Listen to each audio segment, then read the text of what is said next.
aos colegas dessa mesa. É uma satisfação muito grande participar desse momento para a gente discutir os desafios na formação do biólogo. Eu quero agradecer à comissão organizadora pelo convite e pela oportunidade dessa fala. Isso.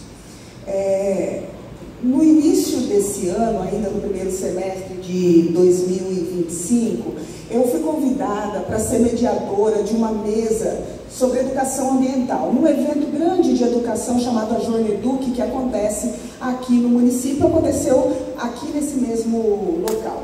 E após a realização da mesa, nós fomos convidadas a fazer uma pequena entrevista individual para ficar à disposição no site do evento. E durante essa entrevista, a pessoa que estava responsável me fez 2 ou 3 perguntas.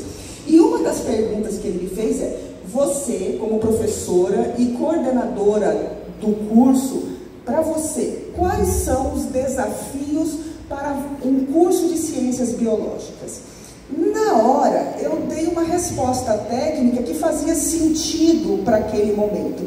Mas eu devo confessar que essa pergunta me acompanhou aí por alguns dias, por algumas semanas, porque ela não tinha uma resposta rápida, objetiva, que aquele momento pedia. Aliás, ela é uma questão muito complexa e a resposta para ela envolve várias camadas, várias situações. E é sobre isso que eu quero conversar com vocês hoje, sobre os desafios e possibilidades para a formação do biólogo dentro de uma perspectiva de um curso da nossa realidade, de um curso de licenciatura e bacharelado em ciências biológicas que ocorre na região do Pantanal, né? Então, pela Lei do Biólogo de 3 de setembro de 1979, o exercício da profissão do biólogo, lá no artigo 1 fala, né, que o exercício da profissão do biólogo, ele é privativo para os portadores de diplomas devidamente registrados de licenciatura ou bacharelado em História Natural ou em Ciências Biológicas, ou ainda licenciados em Ciência com habilitação em Biologia. E as outras resoluções determina quais são as áreas de atuação do biólogo. Nós atuamos em 4 grandes áreas: meio ambiente, biodiversidade, saúde, biotecnologia e produção industrial e educação, e várias sub-áreas. Obviamente, esta lei, ela é orientativa, ela deixa claro, né, quem é que pode atuar como biólogo, delimitando a área de atuação, mas ela não consegue sozinha refletir a complexidade e a responsabilidade que é a formação do profissional biólogo, né? Então, a partir daí, são criadas resoluções, atos regulatórios, normativos para os cursos de ciências biológicas. Nós vivemos, na atualidade, um mundo de grandes transformações, né? Transformações culturais, na ciência, na educação, e tudo acontecendo de maneira muito rápida. Nós somos constantemente bombardeados por uma infinidade de notícias quase em tempo real. E aí eu só separei algumas notícias que foram produzidas, né, no seu conteúdo por biólogos, né, por profissionais da biologia, por pesquisas na área da biologia. Mas também vivemos um período de grandes contradições. Embora a gente estejamos recebendo o tempo inteiro essas informações que nos permite leitura complexa, pesquisa, investigação, nós vivemos também uma fase de grande negacionismo, de fake news, de desvalorização, banalização da ciência, desvalorização das universidades. Nesse mês de agosto, por exemplo, no início do mês de agosto, nós tivemos um episódio lamentável em Cuiabá, onde o prefeito da cidade fez uma fala atacando a Universidade Federal do Mato Grosso, mostrando o completo desconhecimento da importância dessa instituição na formação dos profissionais do nosso estado, né? Então, foi um evento lamentável aí. Então, para estabelecermos um curso de ciências biológicas, nós teremos que seguir algumas normativas, né? Entre elas, aquelas que estabelecem as diretrizes curriculares para os cursos de ciências biológicas. Mas formar biólogo hoje em dia é muito mais do que trabalharmos apenas os conteúdos, né? Isso é importante, fundamental, sem dúvida nenhuma, mas formar biólogos é formar sujeitos sensíveis à complexidade do mundo, com capacidade de diálogo, de atuação crítica e de construção de soluções coletivas. O nosso curso de Ciências Biológicas aqui na Unemate, campus de Cáceres, e estendo isso ao campus de Itacará da Serra, ao campus de Alta Floresta, é um curso que se propõe a formar licenciados e bacharéis. E isso significa que esse curso tem que lidar com exigências legais distintas, com diferentes demandas curriculares, com perfis variados de estudantes que trazem expectativas e sonhos. Muitos chegam aqui querendo ser pesquisadores, outros querem ser professores, alguns querem atuar no meio ambiente, outros na saúde, na biotecnologia, como educadores, enfim. Tudo isso acontecendo no mesmo semestre e às vezes na mesma sala de aula, né? Eu quero ressaltar que para a nossa proposta, a gente tem que estar sempre atento que formar licenciado e formar bacharel não são trajetórias idênticas, tá? Existem particularidades que precisam ser respeitadas. O licenciado não é o bacharel que ensina, vai muito além disso. Ele é um profissional capaz de transformar o conhecimento em aprendizagem significativa para os seus estudantes e que compreende e atua dentro dos desafios que a educação apresenta. E quando nós nos propomos a fazer a formação do biólogo, licenciado e bacharel, nós temos que entender o local em que nós estamos colocados, né? Então, nós estamos no Mato Grosso, que é um estado do interior do Brasil, numa cidade que é o interior desse estado, né? Esse desafio ganha condições muito particulares, muito pessoais disso, né? É um desafio, mas também é uma oportunidade muito rica.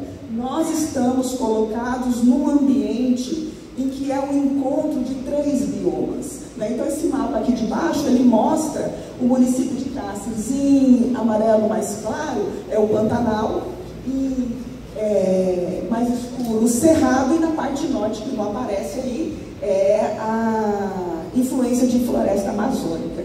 Então, a gente tem aqui a oportunidade de trabalhar de maneira integrada com essa realidade ecológica e com a realidade social que envolve os habitantes desse local, né?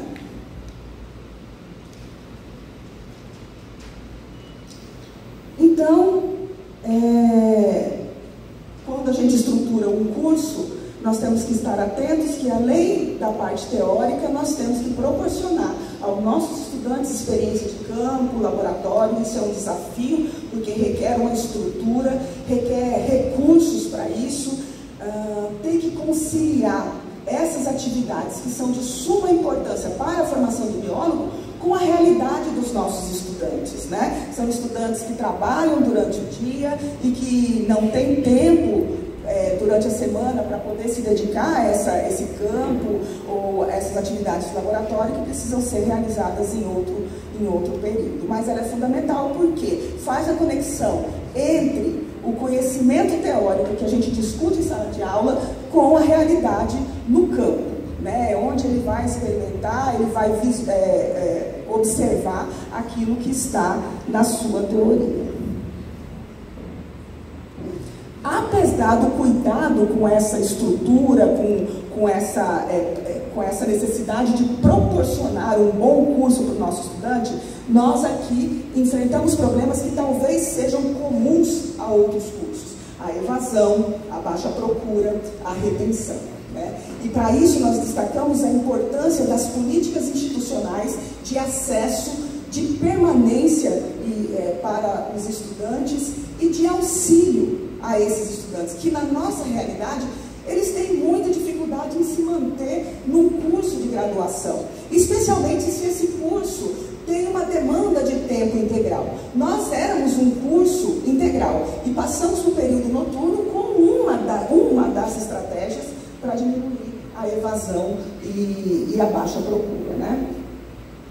Baixa procura, retenção, evasão, não são problemas que serão resolvidos apenas com a boa vontade e esforço do estudante, né? São desafios que demandam políticas institucionais, curriculares e sociais capazes de valorizar a formação em ciências biológicas e sustentar a permanência com qualidade, né?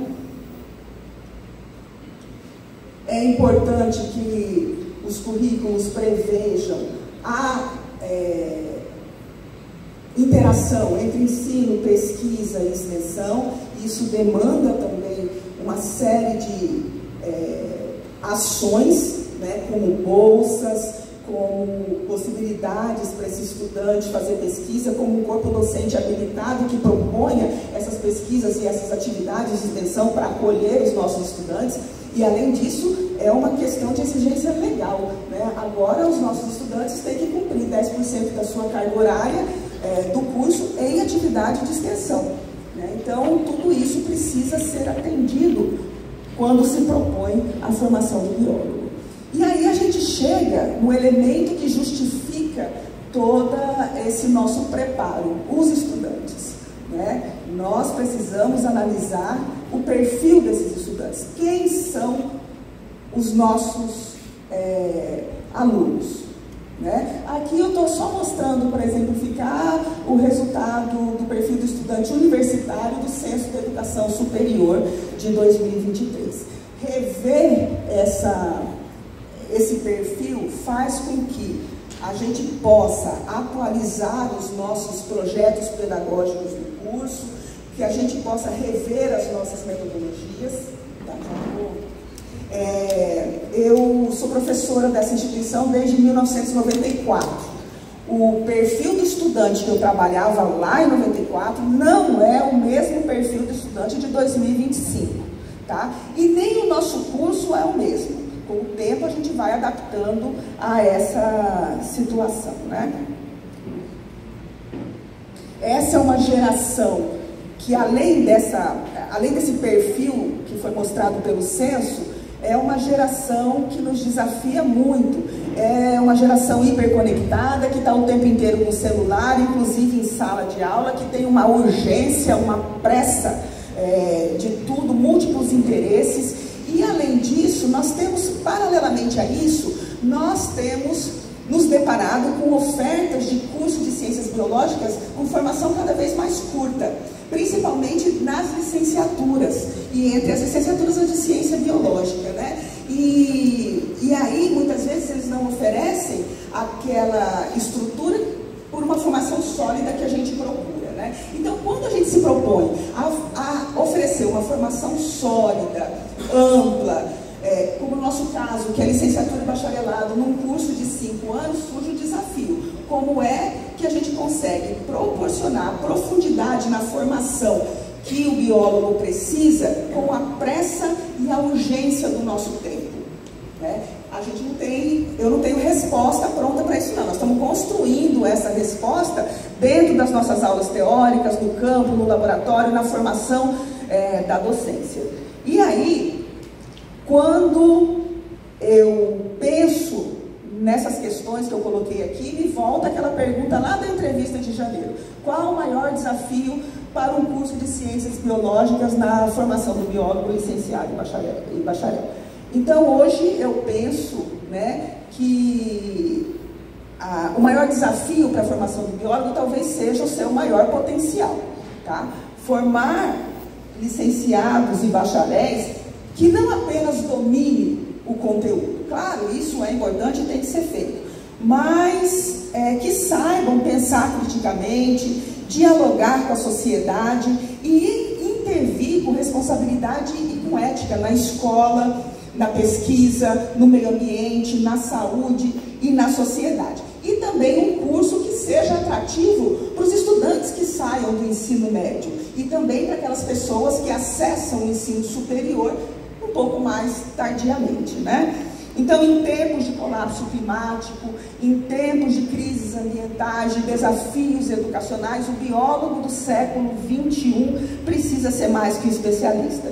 Precisa ser um sujeito ético e sensível ao seu tempo, disposto a construir a ligação entre ciência e sociedade, entre universidade e território, entre conhecimento e transformação. Eu espero que esse Combio seja um espaço de reflexão. Eu acredito que nós sairemos daqui com mais perguntas do que respostas, né? Mas espero que a gente também saia com mais coragem para enfrentarmos essa trajetória da formação do biólogo que faça sentido para o seu tempo, para o seu estado, para o seu local. Eu agradeço a oportunidade, aqui tem meu contato e só quero destacar que todas as imagens usadas nesses slides são registros das nossas aulas campo, das nossas atividades de pesquisa e de extensão com os nossos estudantes. Muito obrigada.